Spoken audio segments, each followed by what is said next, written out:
Gold, trusted gold buyers. మీరు తాకట్టు పెట్టిన బంగారాన్ని విడిపించి ఈ రోజు ఉన్న మార్కెట్ ధరకు కొనబడను.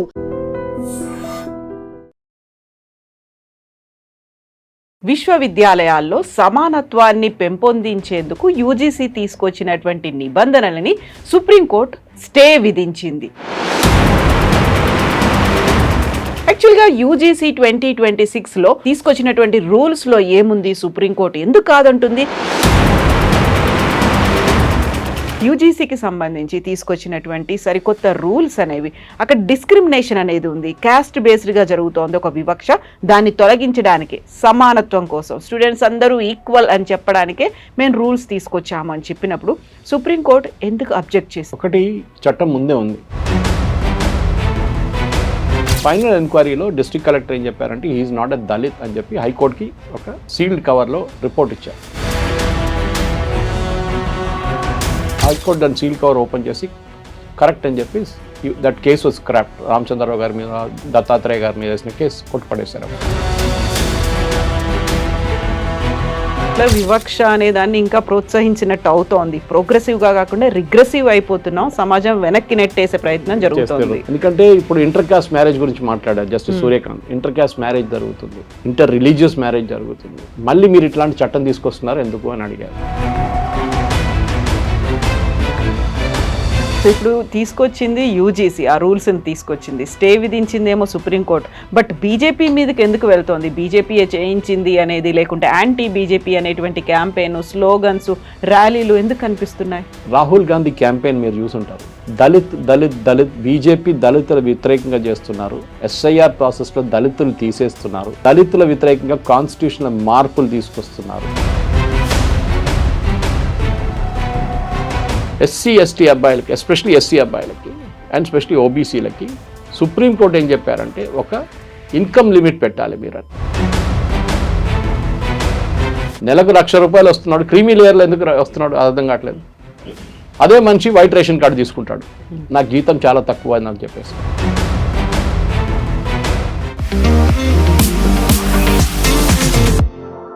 నమస్తే, నేను Kavitha. Welcome to I dream news and నిజాలు. విశ్వవిద్యాలయాల్లో సమానత్వాన్ని పెంపొందించేందుకు యూజీసీ తీసుకొచ్చినటువంటి నిబంధనలని సుప్రీంకోర్టు స్టే విధించింది. అది సమానత్వం కోసం తీసుకొచ్చినటువంటి నిబంధనలు అయినప్పటికీ కూడా వివక్ష ఎక్కడుంది, దాన్ని ఎలా హైలైట్ చేస్తున్నారు, సమాజాన్ని వెనక్కు తీసుకెళ్లే ప్రయత్నం మీరేమైనా చేస్తున్నారా అంటూ తీవ్రమైనటువంటి వ్యాఖ్యలు చేసింది. యాక్చువల్గా యూజీసీ 2026లో ఆ తీసుకొచ్చినటువంటి రూల్స్లో ఏముంది, సుప్రీంకోర్టు ఎందుకు కాదంటుంది? ఇది ప్రో బీజేపీయా, యాంటీ బీజేపీయా అనేటువంటి వాదనలు ఎందుకు వినిపిస్తున్నాయి? నార్త్లో విశ్వవిద్యాలయాలకు చెందినటువంటి స్టూడెంట్స్ రోడ్ల మీద ఎందుకని నిరసన దిగారు? మనతో పాటుగా ఉన్నారు సీనియర్ జర్నలిస్ట్ సురేష్ కొచ్చాదిల్ గారు. సార్ నమస్తే. యూజీసీకి సంబంధించి తీసుకొచ్చినటువంటి సరికొత్త రూల్స్ అనేవి, అక్కడ డిస్క్రిమినేషన్ అనేది ఉంది, క్యాస్ట్ బేస్డ్గా జరుగుతోంది ఒక వివక్ష, దాన్ని తొలగించడానికి సమానత్వం కోసం స్టూడెంట్స్ అందరూ ఈక్వల్ అని చెప్పడానికే మేము రూల్స్ తీసుకొచ్చాము అని చెప్పినప్పుడు సుప్రీంకోర్టు ఎందుకు అబ్జెక్ట్ చేసింది? స్టే ఎందుకు వచ్చింది అసలు అక్కడ? ఒకటి, చట్టం ముందే ఉంది. 2012లో ఒక చట్టం తీసుకొచ్చాము, that is still in force. In fact ఇది స్టే చేసినప్పుడు సుప్రీంకోర్టు రివర్ట్ చేశారు. ఆ పాత చట్టం ఇంకా ఉంటుంది, మొత్తం చట్టం తీసేయలేదు ఇప్పుడు దాకా. ఆ చట్టం కింద ఇంత స్ట్రిక్ట్ కండిషన్స్ లేకుండే. ఈ బేస్ కేసు ఎక్కడ మొదలైందంటే రోహిత్ వెముల వాళ్ళ అమ్మగారు సుప్రీంకోర్టులో కేసు వేశారు. ఆమె దానికన్నా ముందు హైదరాబాద్ సెంట్రల్ యూనివర్సిటీ వైస్ ఛాన్సలర్కి, దాని తర్వాత తెలంగాణ, అప్పుడున్న ఉమ్మడి ఆంధ్రప్రదేశ్ హైకోర్టు, తర్వాత తెలంగాణ హైకోర్టులో కేసు వేశారు. కానీ ఆమె కేసు అప్పుడు కొట్టిపడేశారు. ఎందుకంటే అప్పుడున్న దాని తర్వాత వచ్చిన గవర్నమెంట్ వాళ్ళు ఒక ఎంక్వైరీ ఆర్డర్ చేశారు రోహిత్ వెముల సూసైడ్ మీద. ఎందుకు చేశారు? ఎందుకంటే రోహిత్ వెముల సూసైడ్ నోట్లో చాలా క్లియర్గా ఎస్ఎఫ్ఐని బ్లేమ్ చేశారు, సిపిఎం పార్టీ యూత్ వింగ్ని బ్లేమ్ చేశారు. వాళ్ళు చేసిన కుట్రతోనే నేను సూసైడ్ చేసుకుంటున్నానని చెప్పి ఇండైరెక్ట్గా ఒక హింట్ ఇచ్చారు. దాంట్లో ఎక్కడ ఏబీవీపీ కానీ, బండారు దత్తాత్రేయ పేరు కానీ, రామచంద్రరావు గారి పేరు ఎక్కడ చెప్పలేదు. కానీ వీళ్ళందరి మీద కేసు వేశారు అప్పుడు పోలీసులు. పెద్ద గొడవ జరిగింది. మన తర్వాత వీళ్ళ క్యాస్ట్ గురించి ఎంక్వైరీ చేస్తే వీళ్ళ తమ్ముడు దళిత్ కాదు, వీళ్ళ అమ్మగారు married into Dalit this one అని చెప్పి అది ఉంది. కానీ అది ప్రూవ్ చేయలేదు, వడ్డెర కమ్యూనిటీ ఏదో ఉన్నారు వాళ్ళు. అవును. ఫైనల్ ఎంక్వైరీలో డిస్ట్రిక్ట్ కలెక్టర్ ఏం చెప్పారంటే హీఈస్ నాట్ ఎ దళిత్ అని చెప్పి హైకోర్టుకి ఒక సీల్డ్ కవర్లో ఇచ్చారు, వాళ్ళు రిపోర్ట్ ఇచ్చారు. హైకోర్టు దాని సీల్డ్ కవర్ ఓపెన్ చేసి కరెక్ట్ అని చెప్పి that case was scrapped. Ramachandra Rao గారి మీద, దత్తాత్రేయ గారి మీద వేసిన కేసు కొట్టిపడేశారు. దాని తర్వాత ఇప్పుడు కూడా నేను మొన్న కూడా ఒక టెలివిజన్ డిబేట్లో ఇంగ్లీష్ ఛానల్ చెప్పాను, అగైన్ దళిత్ దళిత్ దళిత్ అని యూజ్ చేస్తున్నాను. Rohith Vemula was not Dalit. సరే, అక్కడి నుంచి మొదలవుతుంది కేసు అంతా. దాని తర్వాత ఆమె సుప్రీంకోర్టుకి వెళ్ళి ఇట్లాంటి దళిత్ పిల్లలకి చాలా మటుకు అన్యాయం చేస్తున్నారని చెప్పి సుప్రీంకోర్టు ఒక నిర్ణయం తీసుకోవాలి. సుప్రీంకోర్టు యూజీసీ దగ్గర ఏం చెప్పారంటే, మీరు అప్రోప్రియేట్, క్రూషియల్ వర్డ్ ఇది అప్రోప్రియేట్ అయిన రెగ్యులేషన్స్ పెట్టండి అన్న. కానీ వాళ్ళు చేసిన రెగ్యులేషన్ మనకు తెలిసిందే, వన్ సైడెడ్ అయిపోయింది మొత్తం.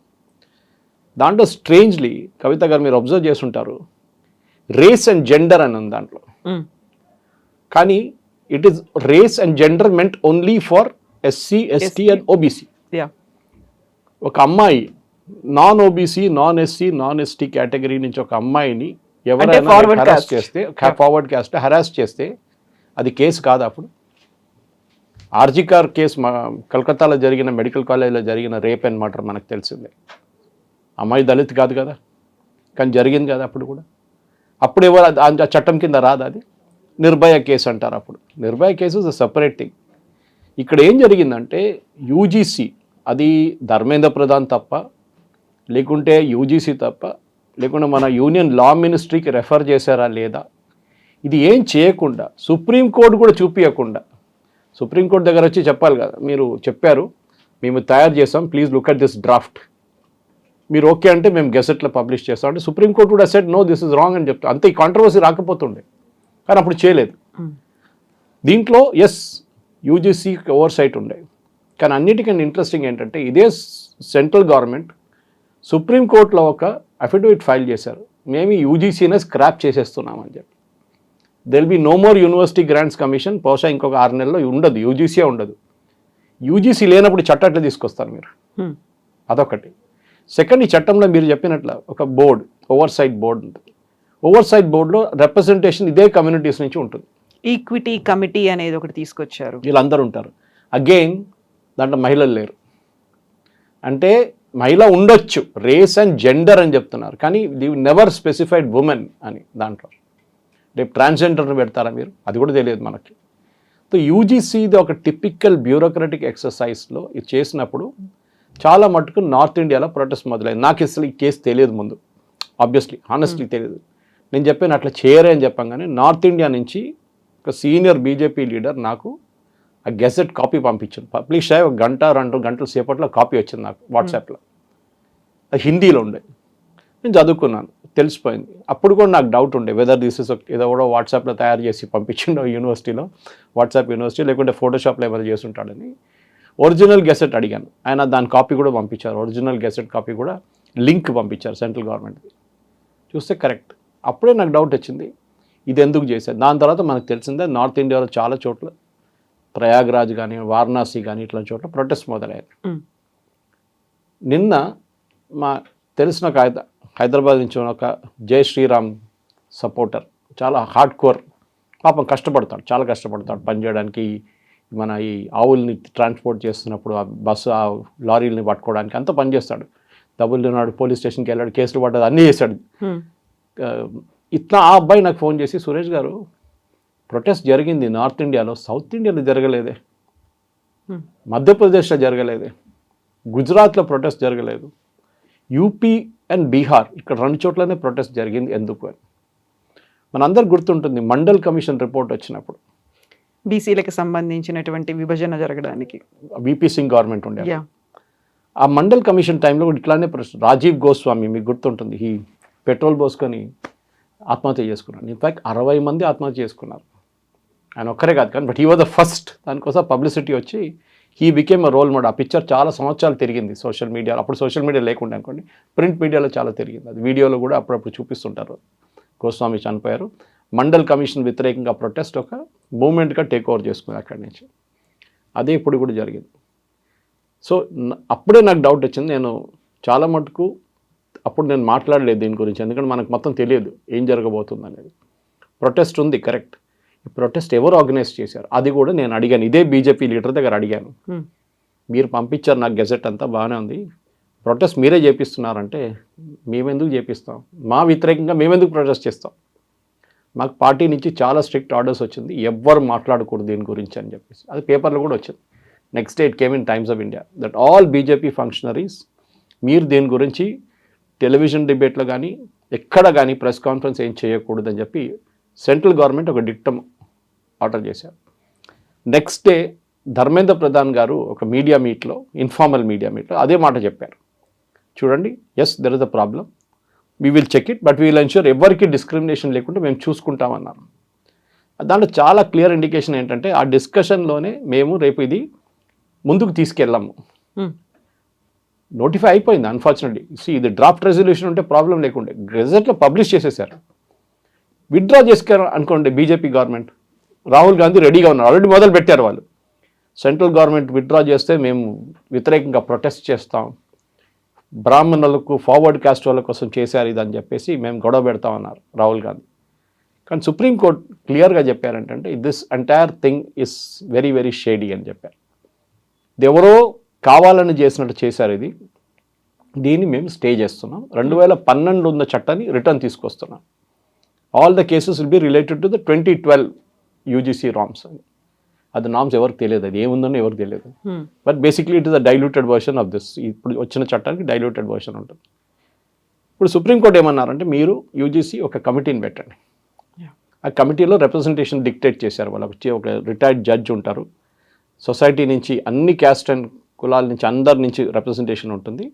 ఆ లిస్ట్ మాకు చూపించాలి మీరు, 2 జడ్జ్ బెంచ్కి చూపించిన తర్వాత దాన్ని మేము అప్రూవ్ చేసిన తర్వాత వాళ్ళకి మేము ఒక రికమెండేషన్ ఇస్తాం, ఈ మీరు you come up with the norms అని చెప్పి.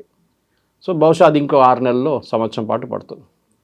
నాకు డౌట్ ఎందుకు వచ్చిందంటే ఇప్పుడు రావాల్సిన ఎలక్షన్లో అన్నిటికంటే ఇంపార్టెంట్, మీరు వెస్ట్ బెంగాల్ పక్కన పెట్టచ్చు, అస్సాం పక్కన పెట్టచ్చు, Tamil Nadu and Kerala, UP is crucial. 2027లో యూపీలో ఎలక్షన్ వస్తుంది.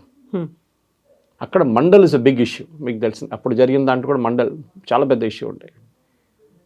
సో ఈ సమాజ్వాదీ పార్టీ వాళ్ళు చేపించారా అని ఒక డౌట్ వస్తుంది. ఎందుకంటే సమాజ్వాదీ పార్టీ అసలు దీని గురించి ముందు మాట్లాడలేదు. తర్వాత ఇది విత్డ్రా చేసుకుంటూ సుప్రీంకోర్టు స్టే చేసినప్పుడు అఖిలేష్ యాదవ్ స్టేట్మెంట్ ఇచ్చారనమాట. సో ఇప్పుడు బీజేపీ వాళ్ళు నేను అడిగితే బీజేపీ వాళ్ళు అంటే మేము చేపించా అంటారు, తర్వాత మా మీద ఆరోపణ చేస్తారు మీరే విత్డ్రా చేపించారని చెప్పేసి. మేము చేయలేదు, ఇది వాళ్ళు చేపించారు కాంగ్రెస్ వాళ్ళు. వాళ్ళేమనుకున్నారు, మోదీ గవర్నమెంట్ భయపడి రాత్రికి రాత్రి ఈ ఆర్డినెన్స్ విత్డ్రా చేస్తా అనుకున్నా. అప్పుడు వీళ్ళకి ఒక ప్లస్ పాయింట్ అయిపోతుంది. అప్పుడు దళితుల దగ్గర, ఓబీసీల దగ్గర, ఎస్సీల దగ్గర చూడండి మోదీ గవర్నమెంట్ విత్డ్రా చేశారు చట్టాన్ని, మీకు ప్రొటెక్షన్ ఉంటే మీ ప్రొటెక్షన్ తీసేశారు ఇప్పుడు అని. కానీ అన్ఫార్చునేట్లీ సుప్రీంకోర్టు తీసేశారు దాన్ని, సుప్రీంకోర్టు స్టే చేశారు. ఈ చట్టం కింద ఇంకా చాలా మంది అబ్జర్వేషన్స్ సుప్రీంకోర్టు ఇచ్చారు, అది అందరూ చూడలేదు, చాలామంది అబ్జర్వ్ చేయలేదు. ఒకటేమో అడిగారంటే మీరు క్యాస్ట్ బేస్డ్ హాస్టల్ ఎందుకు పెడుతున్నారు. ఎగ్జాక్ట్లీ, ఇప్పుడు కుల వివక్ష అనే దాన్ని ఇంకా ప్రోత్సహించినట్టు అవుతోంది. ప్రోగ్రెసివ్గా కాకుండా రిగ్రెసివ్ అయిపోతున్నాం, సమాజం వెనక్కి నెట్టేసే ప్రయత్నం జరుగుతుంది. ఎందుకంటే ఇప్పుడు ఇంటర్ కాస్ట్ మ్యారేజ్ గురించి మాట్లాడారు justice Surya Kant. Inter caste marriage జరుగుతుంది, ఇంటర్ రిలీజియస్ మ్యారేజ్ జరుగుతుంది, మళ్ళీ మీరు ఇట్లాంటి చట్టం తీసుకొస్తున్నారు ఎందుకు అని అడిగారు. దాని వ్యతిరేకంగా ఆయన కూడా ఇప్పుడు తిట్టడం మొదలు పెడతారు వీళ్ళు, కాంగ్రెస్ వాళ్ళు, కమ్యూనిస్ట్. ఆల్రెడీ అయింది ఇవాళ, సారీ జేఎన్యూ ప్రొటెస్ట్ జరిగింది జేఎన్యూలో నిన్న రాత్రి. బ్రాహ్మిన్ అని చెప్పి ఒక ఏం చెప్తారు, ఒక ఎఫీజీ చేసి దాన్ని మంట పెట్టారు, దాన్ని తగలబెట్టారు దాన్ని. ఆల్రెడీ మొదలైంది అక్కడ, అది ఆల్రెడీ మొదలైంది, జేఎన్యూ స్టార్టెడ్. సో డెలిబరేట్గా ఒక కమ్యూనిటీని, బ్రాహ్మిన్ కమ్యూనిటీని టార్గెట్ చేస్తున్నారు దీంట్లో. ఇట్స్ నాట్ ఓన్లీ బ్రాహ్మిన్ కదా, I'm from Kshatriya caste from Kerala, OBC. So నాకు అది ఓబీసీ కాదు కదా మాది, we're non OBC Kshatriya caste. Nair Menon is a non OBC caste. అప్పుడు మమ్మల్ని కూడా మీరు బ్రాహ్మిన్స్లో కలిపేస్తారా? కాదు కదా. సో ఇట్లాంటి పరిస్థితుల్లో కవిత గారు దిస్ ఎంటైర్ చట్టం కింద వచ్చిన ఒక అడ్జంక్ట్ చాలా ఇంపార్టెంట్ వస్తుంది. ఏంటంటే separate hostel for Muslim children అని వీళ్ళు పెట్టారు, మీకు గుర్తుంటుంది. మీరు అది మద్రసా కింద వస్తుంది. ఇప్పుడు దాన్ని కూడా క్వశ్చన్ చేయాల్సి వస్తుంది. How are you allowing that? మీరు సపరేట్ కాలేజ్ ఫర్ ముస్లిమ్స్ మీరు ఎట్లా అనుమతిస్తున్నారు? అది ఇదంతా ఇప్పుడు దీంట్లో వస్తుంది, ఆలోచించండి. So what I'm trying to say, ఒక క్యాస్ట్ కమ్యూనిటీ కాకుండా ఫర్ ఎగ్జాంపుల్ ఓబీసీ ఉన్న తెలంగాణలో ఆంధ్రాకి వెళ్ళినప్పుడు ఓబీసీ ఉండదు, అది మారుతున్నాయి. అప్పుడు కేసు ఎట్లా అవుతుందని చెప్పండి. How will it become a case? ఇక్కడ ఉన్న ఒక అబ్బాయి అక్కడ ఉన్న ఇంకొక అబ్బాయి మీద ఆరోపణ చేశారు, ఏదో చేశారు అని చెప్పి కేసు వేస్తే ఇక్కడ ఉంటుంది, అక్కడ ఉండదు. How is UGC responsible for this? నేను అదే మళ్ళీ అడుగుతున్నా. యూజీసీ దగ్గర రెగ్యులేషన్ ఫ్రేమ్ చేయమంటే వాళ్ళు ఎందుకు చేశారు ఇట్లాంటి పని? This is the question I want to ask. Non OBC క్యాస్ట్లు, నాన్ ఎస్సీ, నాన్ ఎస్టీల మీద మీరు కావాలని చెప్పి, రేపు హైపోథెటికల్ సిచ్యువేషన్ తీసుకుందాం. ఎగ్జామ్ జరుగుతుంది, ఎగ్జామ్లో ఒక చీటింగ్లో పట్టుకున్నారు.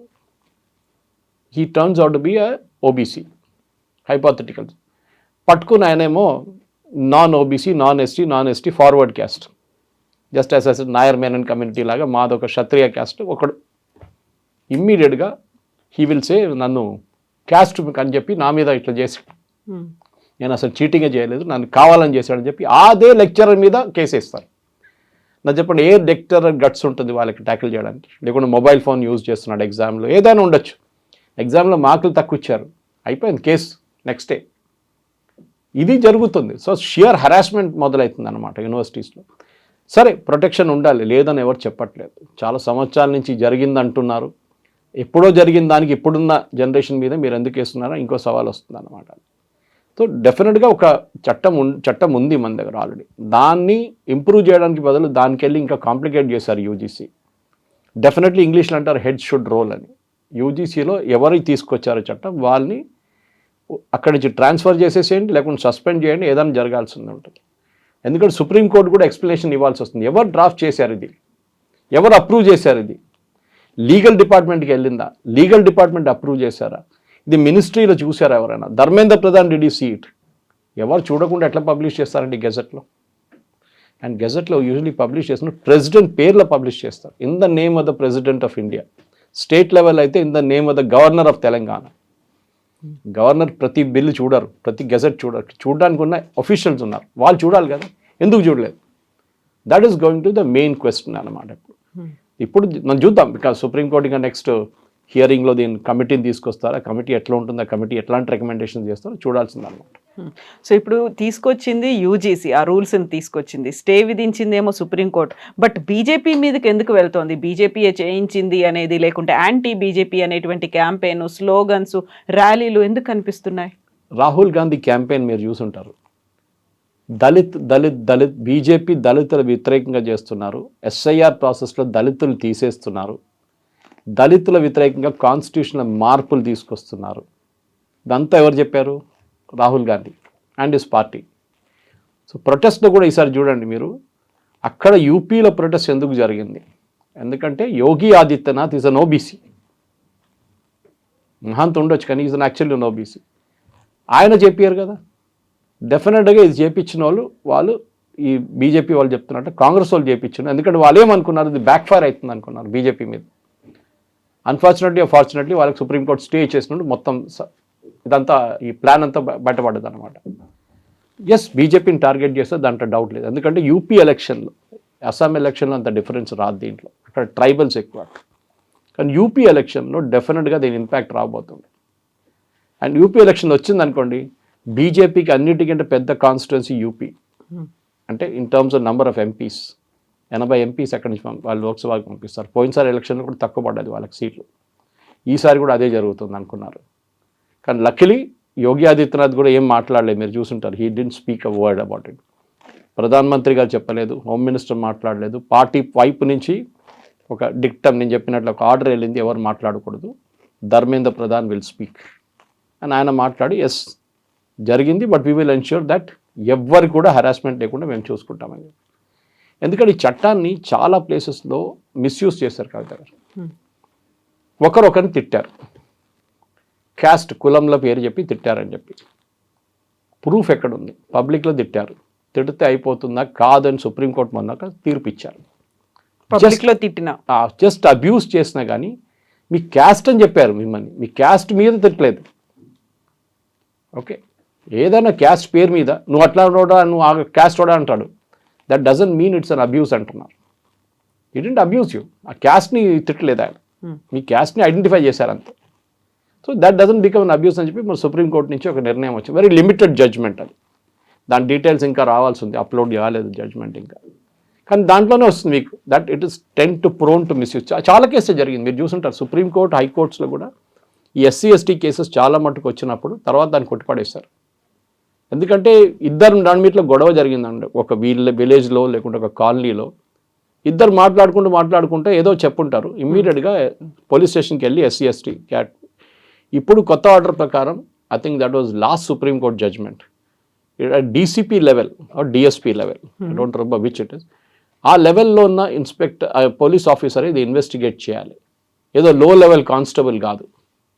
ఎందుకంటే ఆ లెవెల్లో కొంచెం వాళ్ళు బ్రెయిన్ యూజ్ చేస్తారు, కొంచెం ఇది నిజమైన కేసా లేకుంటే ఇది ఒట్టిగా ఒకరి మీద ఒకరు దుమ్ము కొట్టేయడానికి చేసిన కేసా లేకుంటే కావాలని చెప్పి బ్లాక్మెయిల్ చేయడానికి చేసిన కేసా అని చెప్పి చాలా క్లారిటీ వచ్చేస్తుంది. అది కూడా జరగాలి. క్యాస్ట్ డిస్క్రిమినేషన్ అనే మన సొసైటీలో ఎంత పెద్ద మాట్లాడుకున్నా కానీ ఉంది with in the SC ST. అదే సుప్రీంకోర్టు నేను అడిగారు చాలా ఇంట్రెస్టింగ్గా, ఒక ఎస్సీ అమ్మాయిని లేకుంటే ఒక ఎస్సీ కేటగిరీ మనిషిని ఇంకొక ఎస్సీ కేటగిరీ మనిషి తిడితేనో ఏదైనా చేస్తే క్యాస్ట్ ఎక్కడ ఏ కేసు పడుతుంది యూజీసీ అని అడిగారు. లేదు కదా, కేసు లేదు అక్కడ. కానీ బోల్డ్ అండ్ సెక్స్ అనేవి అందులో ఉన్నాయి కాబట్టి ర్యాగింగ్ చేసినప్పుడు దాంట్లో 3 ఓబీసీలు, 5 మంది ఫార్వర్డ్ క్యాస్ట్లు, ఇక్కడ 2 ఓబీసీలు, ఒక ఎస్సీ ఒక ఎస్టీ, 5 ఫార్వర్డ్ క్యాస్ట్ అమ్మాయిలు ఇటు ఉన్నారు. ఇద్దరిలో మిక్స్ ఉన్నారు పాపులేషన్. ఎవరి మీద కేసు పెడతారు ఇప్పుడు? ఆ ఉన్న దాంట్లో ఓన్లీ ఫార్వర్డ్ క్యాస్ట్ మీద పెడతారా మీరు? ఇక్కడ కూడా అదే కదా. So the same problem happens. Ragging is the most common thing. మనం అందరూ we all went through the process college హాస్టల్లో ఉన్నప్పుడు జరిగింది అది, దాని డౌట్ లేదు. కానీ అప్పుడు కూడా అక్కడ నేను చెన్నైలో ఉన్నప్పుడు, నా హాస్టల్లో ఉన్నప్పుడు రిలీజియన్ కానీ క్యాస్ట్ మీద ఎక్కడ తిట్టలేదు. సరే ఎక్కడి నుంచి వచ్చావురా నువ్వు, కేరళ నుంచి వచ్చావా, తెలంగాణ నుంచి వచ్చావా, అప్పుడు తెలంగాణ లేకుండా ఉమ్మడి ఆంధ్రప్రదేశ్ ఆంధ్ర వాళ్ళ అని అంటారు. Okay, we took it in the right spirit. కానీ దాన్ని ఒక లక్ష్మణ్ రేఖ క్రాస్ చేస్తేనే ఈ ప్రాబ్లం వస్తుంది. రెడ్ లైన్ ఉంటుంది. ఆ రెడ్ లైన్ ఇస్ ఒక మనిషిని ఇంకొక దాన్ని. ఇప్పుడు కూడా చూడండి కవిత, నేను జర్నలిస్ట్గా ఉన్నప్పుడు కర్ణాటక తిరుగుతుండే చాలా మటుకు. ఆ టైంలో దావంగిరే, షిమోగా, ఇంటీరియర్ కాన్స్ట్, అక్కడ ఈ 2 క్లాస్ సిస్టమ్ ఉంటుండే, 2 క్లాస్. మన తెలంగాణలో కూడా ఉండేది. నేను ఫస్ట్ షాక్ అయ్యాను చూసేది, ఏంట్రా ఈ 2 టంబ్లర్ల సిస్టమ్ ఏంటని చెప్పేసి. అప్పుడు నాకు తెలిసింది దిస్ ఇస్ విలేజెస్ ఇప్పుడు కూడా ప్రెవలెంట్ ఉంది ఆ సిస్టమ్ అని. తర్వాత ఇప్పుడు అఫ్కోర్స్ ఇప్పుడు దాన్ని ఇల్లీగల్ చేసేసారు, ఇప్పుడు లేదు అది సిస్టమ్. అది కాకుండా పిల్లలు, నేను ఇప్పుడు కూడా చెప్తాను మీకు, నేను మొన్న డిబేట్లో అడిగాను నేను ఇదే ప్రశ్న. ఎస్సీ ఎస్టీ అబ్బాయిలకి, ఎస్పెషలీ ఎస్సీ అబ్బాయిలకి అండ్ స్పెషలీ ఓబీసీలకి సుప్రీంకోర్టు ఏం చెప్పారంటే ఒక ఇన్కమ్ లిమిట్ పెట్టాలి మీరు అని. 30 లక్షల శాలరీ వస్తున్న వాళ్ళకి లేకుంటే ఆదాయం ఉన్న వాళ్ళకి ఎందుకు రిజర్వేషన్ అని సుప్రీంకోర్టు అడిగారు. ఇవాళ దాకా దాన్ని ఇంప్లిమెంట్ చేయలేదు. క్రీమీ లేయర్ అని చెప్తారు దాన్ని. క్రీమీ లేయర్ 5 లక్షలు పెట్టారు, దాన్ని మళ్ళీ 8 లక్షలు చేశారు, దాన్ని మళ్ళీ 12 లక్షలు చేశారు. మళ్ళీ ఇప్పుడు ఏం ఫైదా? నెలకు ₹1,00,000 వస్తున్నాడు, క్రీమీ లేయర్లో ఎందుకు వస్తున్నాడు అర్థం కావట్లేదు. అదే మనిషి వైట్ రేషన్ కార్డు తీసుకుంటాడు, నాకు జీతం చాలా తక్కువ అని చెప్పేసి, సంవత్సరానికి ₹1,00,000 కూడా లేదని చెప్పి. ఇక్కడేమో ₹1,00,000 జీతం ఉంది ఆయనకి. సో ఈ ఇన్కమ్ లిమిట్ కూడా ఒకసారి రిజర్వేషన్ వస్తే మళ్ళీ ఇవ్వకూడదని చెప్పి సుప్రీంకోర్టులో కూడా చెప్పారు. దీనికన్నా ముందున్న చీఫ్ జస్టిస్ చెప్పారు దట్ నాకు ఆల్రెడీ మా ఫ్యామిలీకి రిజర్వేషన్ వచ్చేసింది, మిగతా వాళ్ళకి రాకూడదు, వాళ్ళ దాంట్లోనే పేదోళ్ళకి ఇస్తాం. It is not that you don't want give it to that category. మొన్న ఇంకొక కేసు ఒకటి వచ్చింది కవిత గారు, మీరు వినుంటారు. ఈ వాజ్ ఇట్ అన్ ఇంజనీరింగ్ ఆ మెడిసిన్, నాకు గుర్తులేదు ఎగ్జాక్ట్లీ. ఒక రిజర్వ్డ్ కేటగిరీ అబ్బాయి జనరల్ కేటగిరీ ర్యాంక్లో చాలా మంచి ర్యాంక్ వచ్చింది ఆమెకి. Okay, so she said I don't want my reservation, నేను జనరల్ కేటగిరీలో తీసుకుంటాను. సో జనరల్ కేటగిరీలో కొంతమంది కోర్టుకి వెళ్ళారు, మాకు దెబ్బ పడుతోంది, ఆమెకి రిజర్వేషన్ ఉంది, ఆమెకు ఆ రిజర్వ్ కేటగిరీలో ఆ సీట్ వస్తుంది, అది అక్కడ పక్కన పెట్టేసి ఆమె ఇక్కడికి వస్తుంది. సుప్రీంకోర్టు సెడ్ సారీ, జనరల్ కేటగిరీలో ఆమెకు మెరిట్ వస్తే she is every right to take it అని చెప్పారు. అది డిస్ప్యూటెడ్, ఎందుకంటే మీకు either you take reservation or you don't take reservation. అది సుప్రీంకోర్టులో వచ్చిన ఆ రోజు వచ్చిన కేసు లాజిక్. వాళ్ళు ఏమన్నారు, కాదు అమ్మాయికి మంచి ర్యాంక్ వస్తే ఆమె జనరల్ కేటగిరీలో తీసుకుంటుంది, ఇక్కడ రిజర్వ్ కేటగిరీలో ఆమెకు అక్కర్లేదు, ఆ సీట్ వేకెంట్ అయిపోతే ఇంకొకరికి వస్తుంది ఆ సీట్. జనరల్ కేటగిరీలో ఏమంటున్నారు, మాదొక సీట్ పోయింది. So it's always a matter of dispute. ఇది నడుస్తూనే ఉంటుంది. ఏం చెప్తారు, ఇంకొక 100 సంవత్సరాల తర్వాత కూడా మనం ఇదే డిబేట్ చేసుకుంటూ ఉంటాం. మనం ఉండం కానీ ఇంకెవరో డిబేట్ చేస్తుంటారు, that is it fair or not fair అనేది. రిజర్వేషన్ ఒకసారి ఒక ఫ్యామిలీకి ఐఏఎస్ వచ్చిందో, ఐఎఫ్ఎస్ వచ్చిందో, ఐపీఎస్ వచ్చిన తర్వాత అదే ఫ్యామిలీ వాళ్ళు మళ్ళీ రిజర్వేషన్ తీసుకోవాలన్నా వద్దా, అదొకటి వస్తుంది. ఆ కేటగిరీలో పేదోళ్ళు ఉంటారు, వాళ్ళకి ఇవ్వండి. Poorest of the poor should get, వాళ్ళకి ఇప్పుడు కూడా రావట్లేదు. మీరు చూడండి. మళ్ళా డిబేట్లో ఒకరు వచ్చి ఐఐటీలో చూడండి సూసైడ్స్ జరుగుతుంది, అందరూ ఎస్సీ ఎస్టీ వాళ్ళు సూసైడ్ చేసుకుంటున్నారు అని చెప్పాను. డేటా అడిగాను నేను, అంత డేటా ఏం లేకుండే, ఒట్టిగా స్టేట్మెంట్ కొట్టిన ఒకటి. నేను చెప్పాను ఐఐటీలో సూసైడ్ చేస్తుంది అంటే జనరల్ కేటగిరీ స్టూడెంట్స్ కూడా ఉన్నారు, nothing to do with caste. అవును, ప్రెషర్ ఎక్కువ ఫీల్ అవుతున్నారు. చాలా అభిమన్యుని మీరు చక్రవ్యూహంలో పంపించిన సిచ్యువేషన్ అది. నారాయణ చైతన్య తయారు చేసి పంపించేస్తారు. You don't know how to get out of it. That is the problem. I'm కూడా అంతే, యు విత్ ద బెస్ట్. మీరు తట్టుకోలేరు ఆ ప్రెషర్ని. అది జనరల్ కేటగిరీ అని చూడరు, అక్కడ ఎస్సీ అని చూడరు, ఎస్టీ అని చూడరు. మొన్న ఇంకొక ఇన్స్టెన్స్ వచ్చింది, అది కూడా ఆ డిబేట్లో వచ్చింది. -40% మార్క్ ఉన్న పీజీ నీట్ ఎగ్జామ్లో రిజర్వ్డ్ కేటగిరీలో ఒక కేటగిరీ వాళ్ళకి -40 మార్క్స్ వచ్చిన వాళ్ళకు కూడా పీజీలో ర్యాంక్ ఇచ్చారు వాళ్ళు. సెకండ్ ర్యాంక్ లిస్ట్, ఎందుకంటే వాళ్ళు ఫస్ట్ దాన్ని డైల్యూట్ చేశారు కొంచెం, ఎందుకంటే ఇంకా 1000, 2000, 9000 సీట్లు మిగిలిపోయినాయంట. దానికోసం వాళ్ళు ర్యాంకులు తగ్గించారు, అన్ని కేటగిరీ తగ్గించారు, ఇంక్లూడింగ్ జనరల్ కేటగిరీ. కానీ అన్నిటికంటే ఎక్కువ ఒక కేటగిరీకి ఇచ్చారు, వాళ్ళకి -40. ఎగ్జామ్లో 100 మార్కులు రాకుండా అది ఎందుకంటే నెగటివ్ ర్యాంకింగ్ ఉండే దాంట్లో. మీకు నెగటివ్ ర్యాంకింగ్ వస్తే ఆ నెగటివ్ ర్యాంకింగ్ని డైల్యూట్ చేసి 0 తీసుకొస్తున్నారు. వాళ్ళ లాజిక్ అది ఉండే, అది కరెక్ట్ అన్నాడు. అప్పుడు ఎవడో కామెంట్ కొట్టాడు దాంట్లో, అంటే ఇట్లాంటి డాక్టర్లే నన్ను ఆపరేట్ చేస్తారా రేపొద్దున మేము వీళ్ళ చేతుల్లో ఉండాలా? ఎంబీబీఎస్ చేసినోడే కదా పీజీ రాస్తాడు, ఎంబీబీఎస్ పాస్ అయినోడే కదా పీజీ రాసేది. So he is a basic doctor at least, whether is SC ST or OBC we don't care. కానీ ప్రాబ్లం ఎక్కడ ఉంటే ఒక రిలీజియస్ కరెక్షన్ కానీ, ఎందుకంటే దీంట్లో కూడా మీరు చూస్తుంటారు కేరళలో, ఈవెన్ తెలంగాణలో కూడా ముస్లిమ్స్కి రిజర్వేషన్ ఇస్తున్నారు. వేరేజ్ అంబేద్కర్ గారు ఏం చెప్పారు, దట్ రిలీజియస్ బేస్డ్ రిజర్వేషన్ ఉండకూడదు. హిందూ కమ్యూనిటీలోనే, హిందూ సొసైటీలోనే ఈ ఎస్సీ ఎస్టీ ఇట్లాంటి క్యాస్ట్ డిస్క్రిమినేషన్ ఉంది. సో వాళ్ళకు కూడా మనం రిజర్వేషన్ ఇవ్వాలి 10 సంవత్సరాలకి అని చెప్పి అంబేద్కర్ గారు పెట్టారు. కానీ దాని తర్వాత ఎవరు దాన్ని తీయరు కూడా. నెక్స్ట్ 200 కాదు 300 సంవత్సరాల దాకా అది అట్లనే ఉండిపోతుంది reservation. That it is not still, ఇంకా కాలేదు, ఇంకా డిస్క్రిమినేషన్ ఉందంటారు కొంతమంది. మేబీ పాసిబుల్ ఉండొచ్చు. కానీ ఈ జరుగుతున్న దాంట్లో ముస్లిం రిజర్వేషన్ మీరు ఎట్లా ఇస్తున్నారు? కేరళలో కన్వర్టెడ్ క్రిస్టియన్స్కి రిజర్వేషన్ ఇస్తారు. వాళ్ళ కార్పొరేషన్ ఉంది ఒకటి, కన్వర్టెడ్ క్రిస్టియన్స్ ఫైనాన్స్ కార్పొరేషన్. ఆలోచించండి, అంటే యు ఆర్ ఎంకరేజింగ్. ఇంకొక ఇంట్రెస్టింగ్ కేసు నిన్న సుప్రీంకోర్టులో వచ్చింది ఇదే టైంలో, 2 రోజుల ముందు.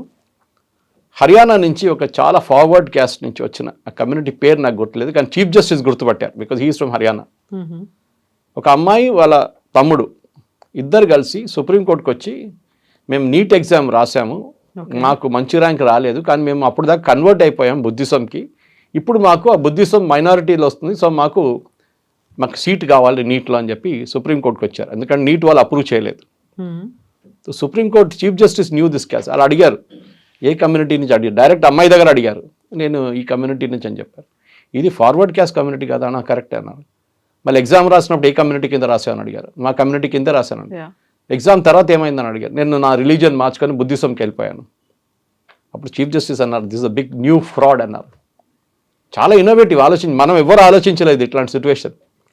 రేపు జనరల్ కేటగిరీ అబ్బాయి అమ్మాయి ఎగ్జామ్ రాసిన తర్వాత మంచి ర్యాంక్ రాకపోతే convert and say I want reservation. మీరు బ్యాక్వర్డ్ క్లాస్లో ఉండి హిందూయిజం నుంచి బుద్ధిజంకి కన్వర్ట్ అయితే ప్రాబ్లం లేదు. అంబేద్కర్ గారు కన్వర్ట్ అయ్యారు కదా, దళిత్గా, there is no issue because you are already a Dalit. ఇది అది కాదు, ఫార్వర్డ్ క్యాస్ట్ నుంచి రిజర్వేషన్ యూజ్ చేసి నీట్ సీట్ తీసుకురావడానికి చేసిన పని ఇది. ఆలోచించండి, ఎంత వాళ్ళు మెచ్చుకోవాలి, యాక్చువల్లీ అవార్డు ఇవ్వాలి వాళ్ళకి స్పెషల్గా ఇట్లాంటి ఆలోచించారంటే.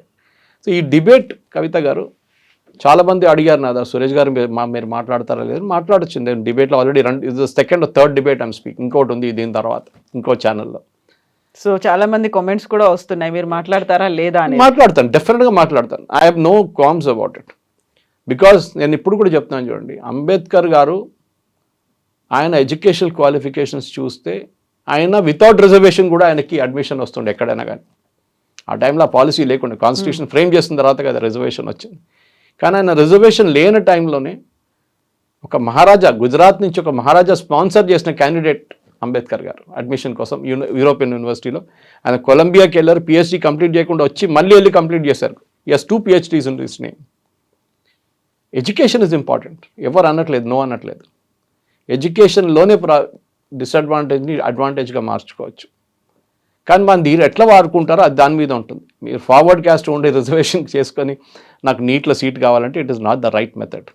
ఇక్కడ కూడా మీరు రేపు మీకు తక్కువ మార్క్ వచ్చిందని చెప్పి మీ ప్రొఫెసర్ మీద కేసు వేస్తే వాళ్ళు భయపడతారు, రేపు ఎగ్జామ్ పేపర్ కరెక్ట్ చేయడానికి భయపడతారు వాళ్ళు. So there should be a level playing field అందరికీ. సో అదే సుప్రీంకోర్టు అన్నారు, this is prone to misuse.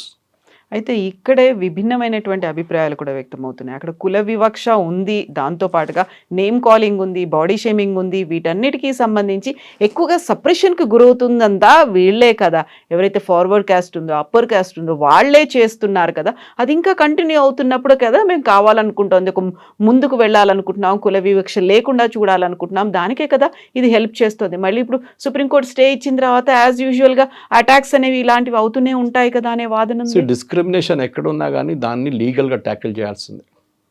మీరు కమిటీని పెట్టినప్పుడు ఫర్ ఎగ్జాంపుల్ ఒక అమ్మాయిని ఎవరో నాట్ అ క్యాస్ట్ బేస్ ఒక అమ్మాయిని ఆర్జీ కార్ కేసు తీసుకుందాం, మన కలకటాలో జరిగింది. అక్కడతో మర్డర్ జరిగింది, straight away rape and murder. Medical student rape చేసి అమ్మాయి సర్వైవ్ అయింది అనుకోండి, that's the most difficult part.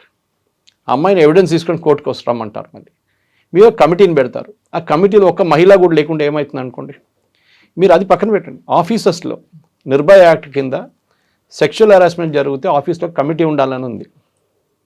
ఎన్ని ఆఫీసులు ఇప్పుడు ఇంప్లిమెంట్ చేశారు చెప్పండి? అక్కడ ఎక్కడ వెళ్లకుండా మీరు దీనంట పడ్డారు. ఆల్రెడీ ఒక చట్టం ఉంది. సుప్రీంకోర్టు ఏమన్నారు, దాన్ని రెలవెంట్ ప్రొవిజన్ తీసుకొచ్చి మార్పులు తీసుకురండి అంటే వీళ్ళు మొత్తం మార్చేశారు చట్టం.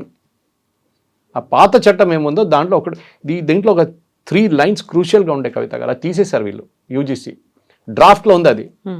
ఒరిజినల్ డ్రాఫ్ట్ నేను చూసాను. ఒరిజినల్ డ్రాఫ్ట్ ఏముందంటే any case of fake complaints, అంటే మీరు ఒక ప్రొఫెసర్ మీదో లేకుంటే ఇంకో స్టూడెంట్ మీదో మీరు ఫేక్ కేసు కావాలని పెడితే మీ మీద చర్యలు ఉంటుంది.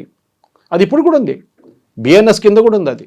దట్ మీరు ఒక ఫేక్ కేసు పెడితే మీ మీద చర్యలు ఉంటుంది డెఫినెట్గా. మీరు కావాలని చెప్పి ఒకరిని ట్రాప్ చేయడానికి చేస్తే you will face the music. అప్పుడు వాళ్ళకు ఒక భయం ఉంటుంది, నిజంగా జరుగుతూనే వాళ్ళు దాని మీద కేసు తీసుకుంటారు, వాళ్ళు అలాగే అలిగేషన్ చేస్తారు. ఎందుకంటే వాళ్ళకి తెలుసు if this is proven wrong tomorrow నా మీదే తిరిగి కేసు వస్తుంది అనేది. అది చాలా క్లియర్ అన్న. సో చూద్దాం, ఇంకా టైం ఉంది. బహుశా ఇంకొక 6 నెలలు తీసుకుంటారు. దాని తర్వాత అప్పటిదాకా అందరూ మర్చిపోతారు దేని గురించి. ఈ ఎస్ఎఫ్ఐ వాళ్ళు ఇట్లాంటి వాళ్ళు గొడవ చేస్తుంటారు ఎక్కువ. దానికి కాకుండా సౌత్ ఇండియాలో ప్రొటెస్ట్ ఎందుకు జరగలేదు అది నాకు చాలా పెద్ద మిస్టరీ. గుజరాత్లో జరగలేదు, మహారాష్ట్రలో జరగలేదు, మధ్యప్రదేశ్లో జరగలేదు, ఓన్లీ యూపీ అండ్ కొన్ని కాన్స్టిట్యున్సీస్ బీహార్, ఇక్కడే జరిగింది. సో దాంట్లోనే ఒక పొలిటికల్ ఆన్సర్ మీకు వచ్చేస్తుంది చాలా clear. Yes sir, thank you so much. Thank you very much. Thank you. And for more videos, Please subscribe to iDream. Please subscribe to iDream. Please subscribe iDream. And please subscribe to iDream. For more videos, subscribe to iDream. please like, share and subscribe to the channel. Congratulations, iDream. Subscribe to iDream. Subscribe to iDream. So subscribe to iDream Media. iDream team andarki huge congratulations. Please subscribe iDream Media. Please subscribe to iDream. Subscribe iDream. Please subscribe to iDream. iDream అంటే నా కళల ఛానల్ను subscribe చేసుకున్న నోరు తిరుగుతలేదు, మీరైతే గంట గుర్తు కొట్టండి. For more such videos, please subscribe to iDream. Subscribe to iDream. Please subscribe to iDream. Please subscribe iDream Media. Please do subscribe to iDream. Please subscribe to iDream Media. For best entertainment and information, please subscribe iDream. And don't forget to subscribe to iDream.